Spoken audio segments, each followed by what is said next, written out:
प्रिय छात्रों, आज हम हिंदी साहित्य के इतिहास में द्विवेदी युग, आधुनिक काल में जो द्विवेदी युग रहा है, उस द्विवेदी युग की प्रमुख विशेषताओं के बारे में बात करते हैं। हिंदी साहित्य के आधुनिक काल में भारतेंदु युग के बाद में द्विवेदी युग का प्रवर्तन हुआ है। इस युग के प्रवर्तक लेखक महावीर प्रसाद द्विवेदी थे। महावीर प्रसाद द्विवेदी ने सरस्वती पत्रिका के माध्यम से अनेक कवि और लेखक तैयार किए हैं। साथ ही भाषा का भी परिष्कार किया। भाषा संशोधन एवं व्याकरण की कमियों के सुधार करने के कारण इसे सुधार युग या सुधारकालीन काव्य युग भी कहा जाता है। इस युग की प्रमुख विशेषताएं या कहें कि प्रमुख काव्य प्रवृत्तियाँ वे हैं, प्रमुख रूप से निम्न प्रकार से हैं। पहली, राष्ट्रीयता की भावना। इस युग में मैथिली शरण गुप्त, नाथुराम शर्मा, राम नरेश त्रिपाठी जैसे कवियों ने परतंत्रता से मुक्ति का संदेश और स्वाधीनता की चेतना का प्रचार प्रसार किया है। गुप्त जी ने भारत भारती के माध्यम से देशवासियों को देश के सभी समस्याओं पर विचार करने हेतु आह्वान भी किया है। भारत भारती को परतंत्र युग में भारतीय सैनिकों ने जेलों में बंद रहकर भी इसका वाचन और पाठन किया और लोगों में देशभक्ति की भावना को प्रचारित किया, प्रसारित किया। वे कहते हैं, हम कौन थे, क्या हो गए और क्या होंगे अभी, आओ विचारें आज मिलकर ये समस्याएं सभी। इस तरह राष्ट्रीयता की भावना से संबंधित लेख और काव्य साहित्य इस काल में बहुतायत मात्रा में देखने को मिलता है।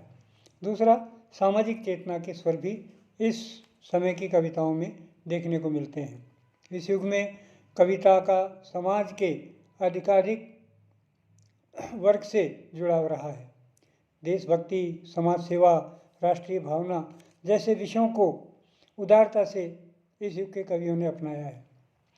इस युग में जाति पाति, छुआछूत, स्त्री शिक्षा, विधवा और बाल विवाह, अंधविश्वास, इन सबको लेकर भी काफ़ी साहित्य सृजन किया है, काफ़ी काव्य साहित्य की रचना हुई है। इतिवृत्तात्मकता और बौद्धिकता की प्रधानता रही है। महावीर प्रसाद द्विवेदी के समय में नवीनता के प्रति झुकाव होने के कारण अधिकांश काव्य वर्णनात्मक और इतिवृत्तात्मक ही बना रहा। महावीर प्रसाद द्विवेदी ने, क्योंकि महावीर प्रसाद द्विवेदी सरस्वती पत्रिका के मुख्य संपादक भी रहे हैं और उन्होंने कुछ परिसीमाएं इस पत्रिका में लेखकों की रचनाओं को स्थान देने के लिए कुछ नियम बना दिए थे और उन नियमों के वे बाहर से संबंधित कविताओं को उन्होंने स्वीकार नहीं किया। इस कारण कि इस काव्य में वर्णनात्मक और इतिवृत्तात्मकता देखने को मिलती है हमको। मैथिली शरण गुप्त की कुछ रचनाएं इसका अपवाद रही हैं, जो राष्ट्रीय भावना के कारण छपती रही। सुधारवादी आंदोलनों के कारण इनमें विशेषता का समावेश भी हुआ है। इस प्रकार से इतिवृत्तात्मकता और बौद्धिक कविताएं, विचार प्रधान कविताएं काफ़ी लिखी गई हैं। इस कारण इसको बौद्धिकता की भावना के काल या की विशेषता भी इस काल में हमें देखने को मिलती है। नीति और आदर्श का निरूपण। पौराणिक कथाओं और चरित्रों को आदर्श रूप में प्रस्तुत करने और असत्य पर सत्य की विजय दिखाने के कारण प्रचुर मात्रा में रची हुई रचनाएं नीतिवादी और आदर्शवादी कविताओं को भी इस कालखंड में बहुत प्रधानता दी गई है, प्रमुखता दी गई है। इस कारण नीति और आदर्श का निरूपण भी इस काल की रचनाओं में देखने को हमें मिलता है। धार्मिक भावना एवं मानवतावाद या मानववाद। इस युग में मानव धर्म और मानवतावाद के आदर्शों का भी समावेश किया है। इससे ईश्वरीय प्रेम मानव प्रेम में बदल गया और शोषित पीड़ित वर्ग के प्रति लोगों की सहानुभूति देखने को मिली है। पौराणिक चरित्रों का आधुनिकीकरण। द्विवेदी युग के प्रमुख कवियों ने महाकाव्यों का विषय पौराणिक गाथाओं को बनाया, खंडकाव्य का विषय एवं अन्य विभिन्न प्रकार की रचनाओं का विषय पौराणिक घटनाक्रमों को, चरित्रों को बनाया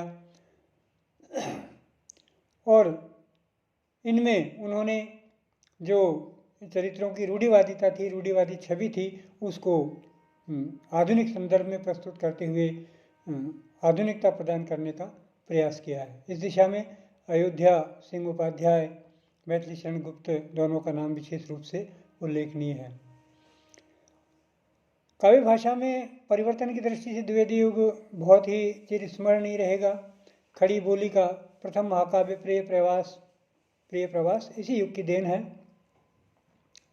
शैली, विचारात्मकता, भावात्मकता, आलंकारिक स्वरूप भी इस काल में हमें नवीन रूप में देखने को मिलता है। संस्कृत छंदों तथा लोक छंदों का भी इसमें प्रयोग हमें देखने को मिलता है और नारी के प्रति नवीन दृष्टि भी हमें इस काल में बहुतायत मात्रा में, इस काल की कविताओं में, इस काल के साहित्य में बहुतायत मात्रा में देखने को मिलती है। नारी को यहाँ सबला और प्रगतिशील सहयोगिनी की भूमिकाएं प्रदान हुई है। इस आधार पर इस काल को हम सुधारवादी काल या पुनर्जागरण का युग भी कहते हैं, कहकर संबोधित करते हैं। तो ये द्विवेदी युग है। द्विवेदी युग जो कि आधुनिक काल का प्रमुख और महत्वपूर्ण हिंदी साहित्य में महत्वपूर्ण जो सुधार हुए हैं भाषा की दृष्टि से, शैली की दृष्टि से, काव्य की दृष्टि से, सभी दृष्टि से ये महत्वपूर्ण काल के रूप में जाना जाता है। हिंदी साहित्य में विशेष इसका महत्व है। तो आप इस काल की और भी विविध रचनाएं आप पढ़ेंगे, दिनकर की है, अयोध्या सिंह उपाध्याय की है, बहुत से लेखकों की कविताएं पढ़ेंगे, उनमें ये सब विशेषताएं आपको देखने को मिलेंगी। धन्यवाद।